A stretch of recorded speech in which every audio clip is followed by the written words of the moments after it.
and she waited, against her better judgment, and her first thought was, that man who came to get Finan, that was his father, too. And he will be sidelined, and pushed away, as if his pain, as great, of not greater than those of his siblings, did not matter. Osrith cried, because of that hot, blubbery tears, for the king, for Osferth, for the death of her time in Wessex, ending on the day the King of Wessex had also met his death. She would atone for Osferth. Osrith decided, she would do a piece of good for someone else in his name, for the cruelty that was bastard children and the burden they had to carry. It was morning when Finan returned, clicking open the latch, to find Osrith still semi-naked, still pressing her clothes to her chest, lying on her bed, and he sat down by her legs and reached out to stroke her hair. He left her food and milk, covered in cloths, and waited until he could wait no longer, and strode away, to whatever business Uhtred would have of him. There is to be a funeral, this night, Finan told her, when he returned that evening. Osrith had awoken, dressed, and eaten the food he had left for her. Her mind had been filled with mist again, and, that afternoon, she had called out to a boy running in the street to check that Finan and his message about Alfred was not a dream. He has died, the boy confirmed, solemnly. They say Edward Rex will be the next king, after the funeral. And Finan had, once again, to return to Uhtred. There was a royal family to guard, and Osrith ran to the door, looking at the sunset. Finan, Osrith said, softly, and he cradled her in his arms and they stood there for some time. She felt low, so very low, her time in Winchester like a list of instructions, tasks to do. She could not feel anything in anything she did, except anger. Then his hands roamed, and Osrith let him take off her jerkin and breeches, and she got to work on his breeches, for Finan was still clothed, and he did not seem to want to undress himself. Osrith wondered whether he was going to insist in remaining clothed, so if Uhtred needed him it wouldn't take him long to go. But Finan, Osrith realized, had stopped for another reason, and had backed away from her. His eyes were looking at her body, all over her body, and Osrith cursed herself for letting her mind go where her will would go, and not being cautious about her injuries. Osrith, he exclaimed, looking back to her eyes, what the hell happened to you? And that was when Osrith felt the shame creep over her skin, and she pulled away from Finan, and she scrabbled for the blanket to cover herself with. Osrith, he insisted. But she said nothing. How could she tell him? What words did she have for this? And she got up from under him, and stood back, fully naked, which made matters worse. Your body, Osrith, he said, putting words where she could not. Your stomach, your back. Battle injuries, she lied, but Finan shook his head. No, he replied, pointing at her, his voice low. Dangerous. No battle would do that to you. I found myself in a position I could not fight back, Osrith told him. It was a bland statement, one which she quite expected Finan to scoff at, which he did. Who did this?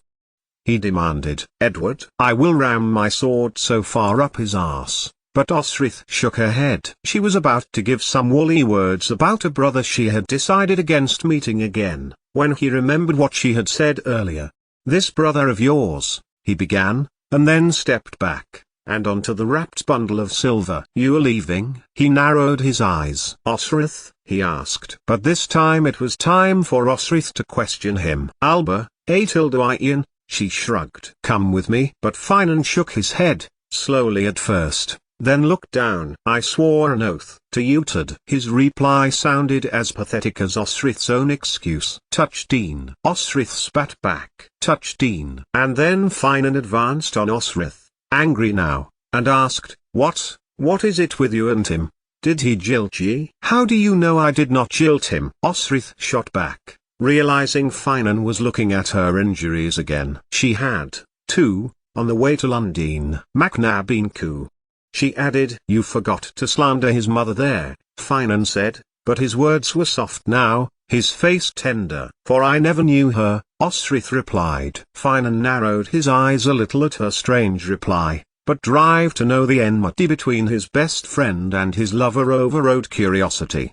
Why do you hate him so? Finan persisted, and Osrith turned away, beginning to dress. "I found my brother," Osrith told him, glancing over her shoulder. "And it is he who did this to ye?" Finan asked, watching her slip on her shirt, and pull on her boots. "Uted," Osrith gulped as she jerked her head to him, the name slipping from her throat, in a choked cry. "I am his sister, Finan Ma2R," she said, taking his face in his hands, then turned away as quickly, and softer, reiterated, "I am his sister." And she backed away from Finan as the realization flooded her mind, finally admitting that, yes, her brother had been in Wessex all that time, and she had failed to unify with him, failed to be kin. She had been a shadow all this time, following him, never trusting him until the time when trust was no longer an option. His sister. But Osrith's steel returned, and she folded her arms. It was nothing like she had pictured,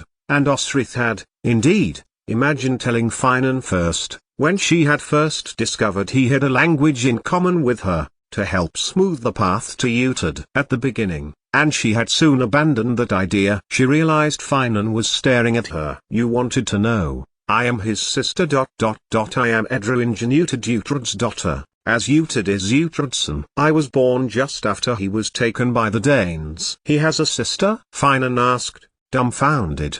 Did he not know? And she watched him sink, bollock naked, onto her bed. "I do not believe so, but all this time, he looked at Osrith, his eyes shining, joy in his words. "This is wonderful news. Tell him. He will be happy. He won't treat you like this again." "He already has," Osrith thought, wretchedly. He had a brother too, Finan enthused. "Until the Danes, who he grew up with, murdered him. Your other brother," he added. But Osrith shrank away from Finan, towards the bundle that she would take with her, away from Wessex, her mind focusing for a moment on the third of that name, her younger brother, Uhtred. "It can never be. After what he has done." "No," Finan replied, shaking his head, "no." "Listen, I can talk to him, we can make this right." "No, Finan," Osrith insisted, folding her arms around her. "I told a lie, once, a lie to preserve myself. It did not work, but that lie has followed me ever since Irian." "Lie? What lie?" And he knew, in his mind, and in his heart. The sun. It was disappearing. Osrith pressed on, her voice hollow, looking away. "I told them. The princes. That I was a witch." She looked, wretchedly to Finan, "to stop them raping me." "And then they tried to drown you," Finan thought. "It was a lie." Finan looked thunderstruck. Osrith. And he thought of how he had participated in the lie, told Uhtred, one night, when he lay under a clear, icy sky, as slaves in Iceland, when colors danced over it, red and purple and blue. Uhtred, he noted, grimly, had enjoyed the story. "He is your brother. You can get past all this," Finan insisted, casting guilty thoughts from his mind. "I can speak to him for a year." But Osrith changed tack. "What did your brother do to you?" she demanded. And Finan thought about what he had cast aside for the woman with such beauty. His brother's wife, Gormlath. He had abandoned his children and his own wife to run away with her. He would never utter her name again. "You can forgive him?" "Never." Then, he looked at Osrith. "Gisela, did you kill her?" Osrith laughed, and shook her head, laughing again. "I took herbs, Finan," she told him, "and prepared them as the British healer told me to." She turned her head away. But it made no difference. Was too late. There was little I could do. "Tell him," Finan demanded. "I hate him. I will not try again." "He believes what he wants to believe, and chose violence." And then Finan was by her, kissing her lips, kissing her face. But Osrith flinched, shying from him, and Finan stepped back as she shook her head. Uhtred had spoiled everything, that she could not even bear Finan's hands on her now. "And you want to return to Pitland?" he said. It was not a question, and Osrith nodded and moved away from him again. "When I fled Bibbenberg, I was taken by King to be companion of his son, Constantine," she explained. "It was my home for so long." "Constantine?" Finan echoed, and a look passed over his face. Fate really was inexorable. How was it he had come across her again? Had she really been naked, next to his own naked body. Had he really loved her, come in her, enjoyed her, and her him and then, especially the one of a shadowy figure, fresh from Ethelwold's punishment, hanging by the wrists, no flesh discernible as a result of the floggings. The bell rang again, double time, and Osrith broke off, looking at the door, waiting for the knock. It did not come. But Finan was already dressing. Stay in Wessex, Osrith, Finan compelled, taking her hands and holding them firmly. We can make this right. There is something I need to talk to you about. To explain. Osrith said nothing, but looked at the door again. The funeral. I have to be here. Stay here. Wait for me. Osrith, wait here. Yes, she agreed, despite herself. Yes, Finan confirmed, looking at her in the eyes, before drawing her to him, and kissing her hard, purposefully, on the lips, and she felt his body beneath her clothes. Osrith watched Finan pace at speed down towards the marketplace, and her eyes adjusted to the blackness, and doubt immediately replaced the promise she had just given. She could not stay here. After all that, she sank to her bed, feeling the thick wall fibers. And even if apologies were given and amends were made, which Osrith doubted could ever happen, she could still be taken off to be hanged, for her lie. When she could not stand the tension any longer, Osrith got to her feet, diving to the cloth in which she had wrapped her silver, and bundled it up in the blanket, making it into a pack which she could carry.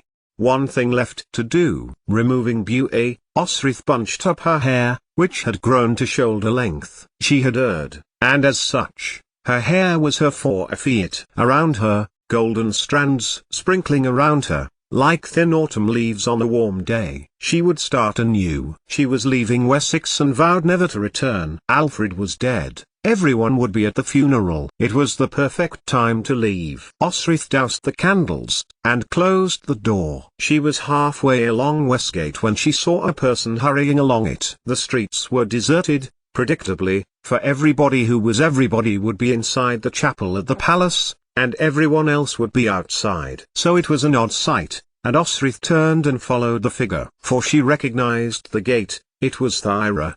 Behind her, a man strode, pausing when Thyra paused, and began to walk, too, when she did. Caution, Osrith thought. Do not attack him. If you commit murder, you will definitely not be leaving Wessex. She had tagged Sikhs, and Osrith, filled with a nostalgia obtained only when a place is far away from a person in time or space, infiltrated her mind. She never got to tell Thyra about the Sikhs, or tagged, or anyone about her time in Alba. And she was happy to go. Thyra had the Sikhs, she would be fine. And turned, to head south, to the Hampton Road. But a shriek made her head turn, and she saw flames beginning to kiss the sky. At first, Osrith thought it was a battle, beyond Winchester's walls, and the Danes had reached the city. But she checked herself. Everyone was at the funeral. There was no one who would fight a battle. Osrith turned back, against the will of her feet, which had definitely left Wessex and were heading to Alba, before drawing to a horrified halt. Thyra and Bicker's house was on fire, and it was taking hold. The smoke was hot, thick. It burned her throat, coiled into her lungs. Osrith stumbled coughing into the building that was more flame than wood. She tried to call for Thyra, but her name died in her throat. In her coughing fit, Osrith groped for a surface, her hand catching a table. On it, she dislodged a bowl of water, which crashed onto the wooden planks of the house floor. A whimper came up through them. Osrith gasped, more smoke filling her lungs. She groped on the floor, lying close to it. A cloth had soaked into the water. She pulled it to her mouth, her airways clearing suddenly. A banging came from the floor where the whimper had come from. Outside, shouting. Osrith crawled along to the floor, groping with the other hand as the damp cloth filtered the intensifying smoke. Another breath and a crumble ahead as the front of the house took the flame. The heat was intense. It was like looking at 1,000 suns. A body, itself fueling the fire, caught Osrith's foot and she stumbled, before pushing it away with her hands, lowering the damp cloth from her mouth. And that's when she saw it, the trapdoor, and the whimper was coming underneath. When she thought she could stand it no longer, Osrith's hand caught a latch. Scrabbling, she pulled it open, the smoke curling and coiling around the square hole. The flame roared before her as the consumed wood crackled away. An outdraft of air shot into the house of Father Bukka. Osrith plunged forward. Seizing the body of Utad's adopted sister, she pulled Thyra up through the hatch under which she had been trapped. Her head lolled back, but Osrith pulled her to her shoulder. The charred body of the dead man,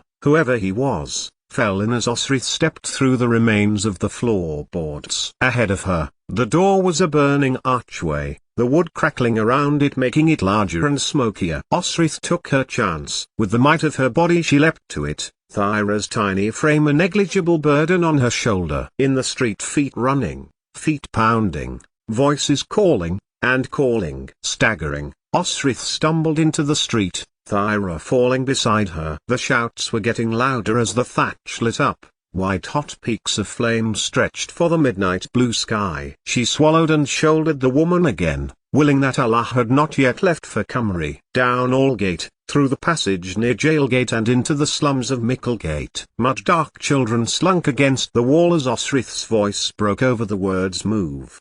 And now, and there was Allah, leaning on a broom, glancing to the sky as the fire belched hot smoke into the night sky. "Help her," Osrith demanded, unfolding the copper-headed Danish woman onto the horsehair mattress. Allah raised an eye. Then, her face became a mask of concern. "I know her. She came for Runesticks 6 months ago. She is married to a Christian priest. She was very nearly burned alive at her home." Osrith snarled. "I followed her out of the king's wake. She has breathed a good deal of smoke," Osrith added. Thyra Ragnarstotter. Allah nodded, but then alarm filled her face when Thyra screamed, the power behind it nullified by the burns on the inside of her throat.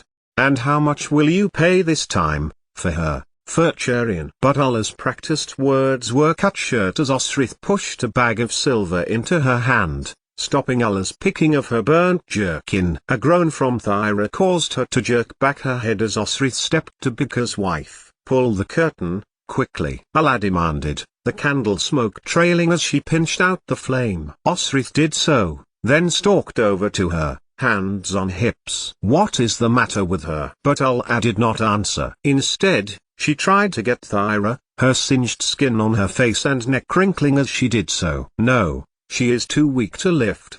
"Woman," Allah shot at her, "you must tilt her forward while I help her deliver." Half an hour later, and Osrith was pacing on the straw and dung-strewn alleyway, images of Mary and the experience of Allah in her mind. So much blood, so much pain. "Come," Allah shouted. Osrith pulled back the curtain. Blinking, Osrith strode in. She had been banished for being a Briton, and had lived in the shadows for a long time with her kin. Yet, bitterness did not eat at her. Osrith would come to think on that when Utad pressed in her mind. Given to forgiveness, not hatred. Osrith would soon learn how difficult that would be. And Osrith's head turned to a mewling coming from a sun-bleached cloth, a tiny hand groping in the air. "Take her," Allah panted, the effort of this little child's entry to the world sapping energy from her muscles and sinews and ligaments. "Take her," the healer demanded, holding her out to Osrith. "It is mere months since I took life from you. I am giving it back."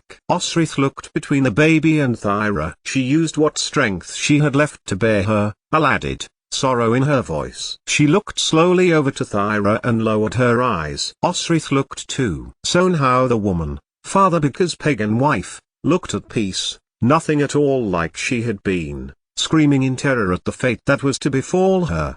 "Take the child," Allah insisted, "for I know of no one else who can. We depart tomorrow, now that the old king has died." She pulled at Osrith's jerkin and then her shirt. "If you don't feed her now, she will surely die like her mother." Allah held out the bundle. The tiny child rooted instinctively for the teat as Osrith felt her mouth falling open. She couldn't do this. A child? She was leaving for Alba. "There will be no charge, Osrith of Rusht," Allah told her, giving Osrith back the purse of money. "I will send this good Dane on to Valhalla. You will raise her daughter." Osrith began to laugh. Take a child? A baby? She had no home, no place, nothing to offer a child. She cast her eyes on Thyra. "Her parents died in a fire," Osrith murmured. "My brother told me." Only he didn't know that he had. That was the day he had laughed with his men over the antics of Mus, the bishop's wife and devout carer of the poor and hungry, who sold her body in the tavern at night for the fun of it. That had been the night Utid had taken Mess for his own. The night before he, her own brother, had abducted her to Ethelwold. So much for Gisla's memory. In Allah's arms the little thing tried to cry, but its lungs, underdeveloped and weak, could only manage a sound like a loud sigh. Osrith cursed her body. Since paying for information on her back and conceiving from it, it had never been the same as it once had been. She will perish if you do not, Osrith, Allah warned. And then her body intervened in the impasse between mind and biology. Dampness oozed on the inside of her linen jerkin. Osrith held out her arms and took the child, knocking the buttons of her leather jacket open with one hand. The baby took it eagerly, though there was no milk. It would have to do. Of course it would have to do. If she took the baby back to her father she would be put to a wet nurse and, within a week, suffer the same fate as her mother. Sit, Allah said kindly, though there was little in the way of furniture left in her house. Eat. Remember this, kin of mine, she will want to know her mother. She is connected to her mother so strongly. Allah turned her black head back to Thyra. She will be strong, and a sorceress, but she will keep her Christianity. Allah looked back to Osrith. Like you, Osrith, a Christian of the Irish faith who, beneath it all, knows our heathen gods and feels their real presence. The Morrigan. Could she even feel the great queen of the Scythe with her now? She smiled and looked down at her new, unexpected charge, and shuddered. Is this what her baby might have been like? Hers and his? Tiny, squirming, mewling, desperate for food, for closeness. She must be baptized, Osrith declared. But, of course it is part of who she is. But, like you, she will never forget. Osrith said nothing for, to her shame, she knew that Allah, the outlaw healer, spoke the truth. 88,888,888. Edra, Osrith said, almost to herself, when her heart had stopped hammering and the tiny baby was surviving next to her own skin, buttoned up against her chest.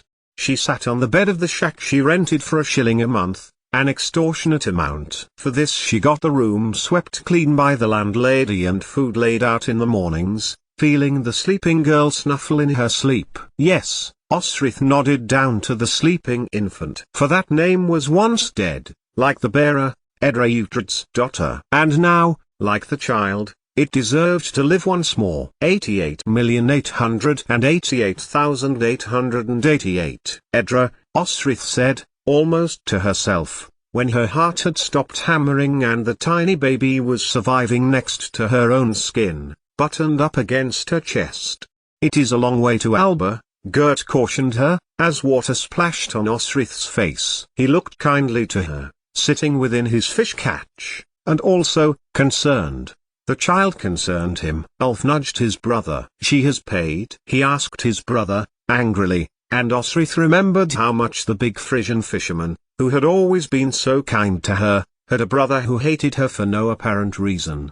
Then double, for she has opened her legs and brought forth a second passenger. Osrith watched as Gert punched his brother hard, and he fell over the edge of the boat, landing smack into Hampton's harbour water. As he climbed out, he gave Osrith a look of detestation, but she stared him out, despite how vulnerable she felt with her breast outside her clothes, feeding the infant.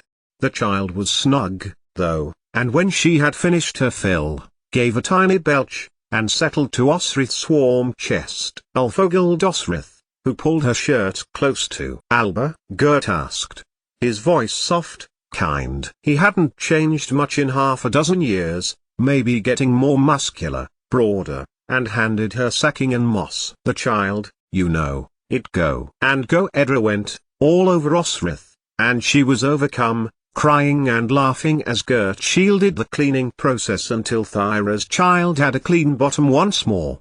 They were going to safety, to King Domhnall who, she was hoping, would be swayed by the silver enough to overlook her flight to her home, Osrith thought, and saw the hills and glens and mountains of the land she loved. Whoever would have known that on the morrow a king would have died? Whoever would have known she would have stormed a burning building to rescue the wife of the beloved Bika and Bikona mother to her baby?